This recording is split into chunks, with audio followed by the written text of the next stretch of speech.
কি এই পরীর পুরো ব্যাপারটাতে না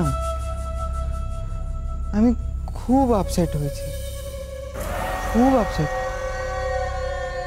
দুঃস্বপ্নেও কল্পনা করতে পারিনি কোনোদিন যে পুরো ব্যাপারটা এইরকম একটা পর্যায়ে চলে যাবে। It's very shocking, you know, very shocking. কোনটা?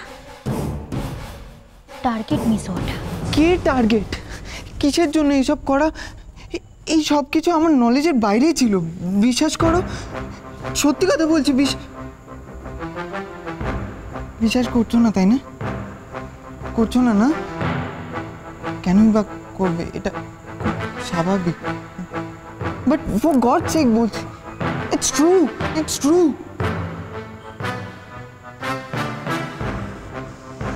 আরো একটা সত্যি কথা বলি, আমি পরীকে খুব পছন্দ করি। ওর ওর দৌড়, ওর জেদ, ওর লড়াই, আর সেই জন্যই তোমার কাছে এরকম ভাবে হাত পেতে হেল্প চাইছি। বিশ্বাস করো, আমি মন থেকে চাই ওর দীর্ঘ জীবন। কি বলতে চাও বলো?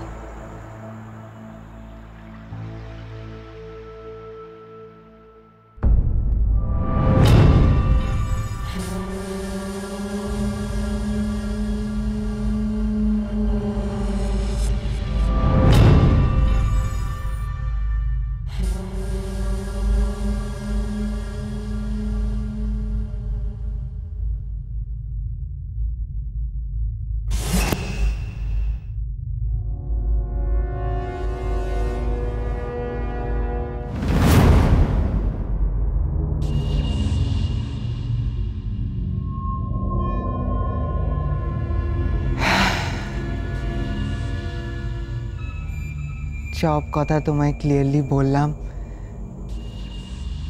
মনের বোঝা হালকা হলো। একটা কথা তোমায় বলতে পারি, এই ভাইটার কর্তব্যে কোনো ত্রুটি তুমি দেখতে পাবে না। এটা একটা দিদির কাছে একটা ভাইয়ের প্রমিস।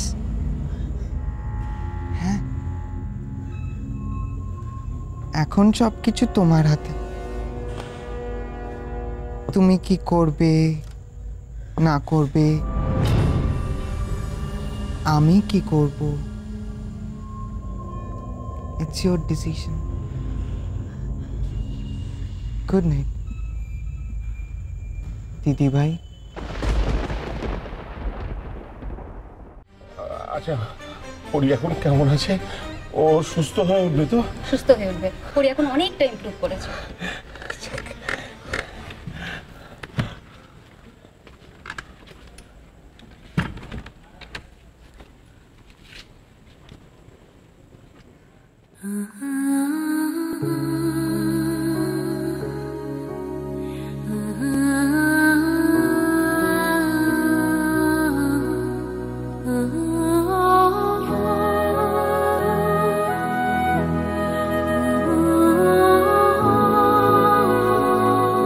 পরি,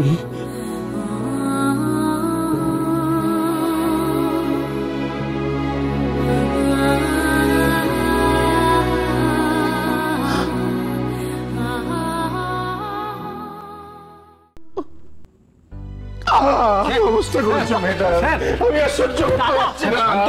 আমি আর সহ্য দাদা চল, ওখানে গিয়ে বসবি, চল।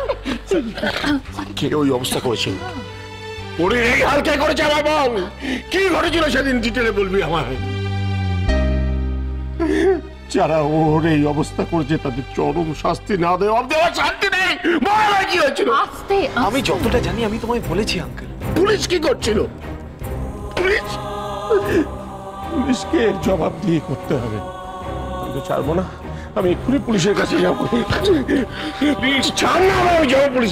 আপনার এখানে চিৎকার চেঁচামেচি করবেন না please. I'm extremely sorry, doctor. I'm extremely sorry. Doctor, আমার মেয়ে সুস্থ হয়ে উঠবে তো ডক্টর? নিশ্চয়ই ভালো হয়ে যাবে। ও এখন সম্পূর্ণ বিপদ মুক্ত, আর কোনো ভয় নেই। সুস্থ হয়ে ওঠাটা এখন শুধু সময়ের অপেক্ষা। Thank you doctor, thank you sir. Thanks আমাকে নয়, থ্যাঙ্কস ওই মেয়েটির প্রাপ্য, যে ওকে ঠিক সময়ে ব্লাড দিয়েছিল। কারণ সেদিন ঠিক সময় ব্লাড না পেলে আমরা কিছুতে ওকে বাঁচাতে পারতাম না। কে? কোন মেয়েটা ওকে ব্লাড দিয়েছে? কেন, ওই মেয়েটি। স্যার, আপনি এখন মেল ওয়ার্ডে ভিজিটে যাবেন। আসুন। ওকে, চল। ওকে, টেক কেয়ার।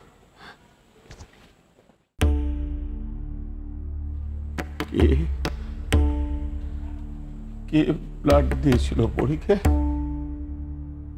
ওরা কার কথা বলছিল? ঝিলিক। খুব রেয়ার গ্রুপের ব্লাড। আমরা অনেক খুঁজেছিলাম, পাচ্ছিলাম না। সেদিনকে ঝিলিক নিজে এগিয়ে এসে ব্লাড না দিলে পুরীকে হয়তো বাঁচানো যেত না। তার উপরে লো বিপিতে ব্লাড দেওয়ায় ও নিজেও অসুস্থ হয়ে পড়েছিল। তাই আমি ওকে আর ওর মাকে আমাদের বাংলোয় নিয়ে গিয়ে রেখেছি।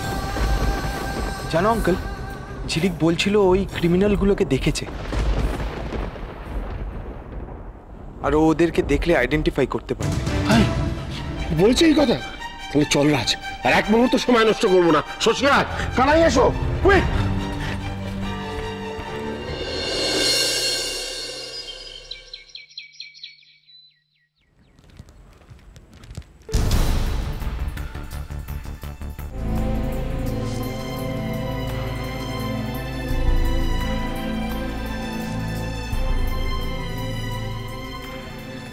মা, তুমি কাউকে খুঁজছো?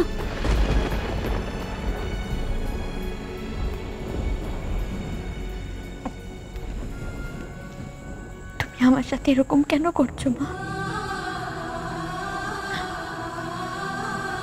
আমি কি অন্যায় করেছি বলো না?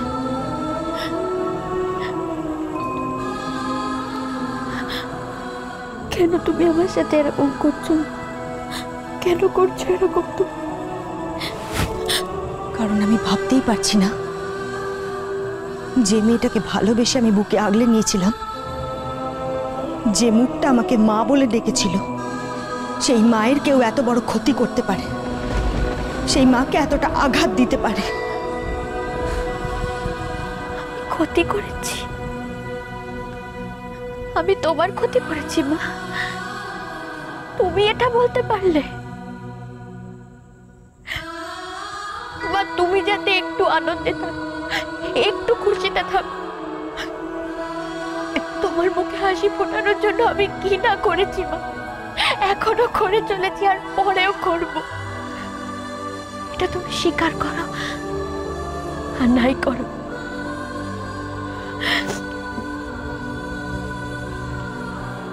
তাই ঠিক আছে, কথা দে, তুই এমন কোনো কাজ করবি না যাতে আমার পরীর কোনো ক্ষতি হয়।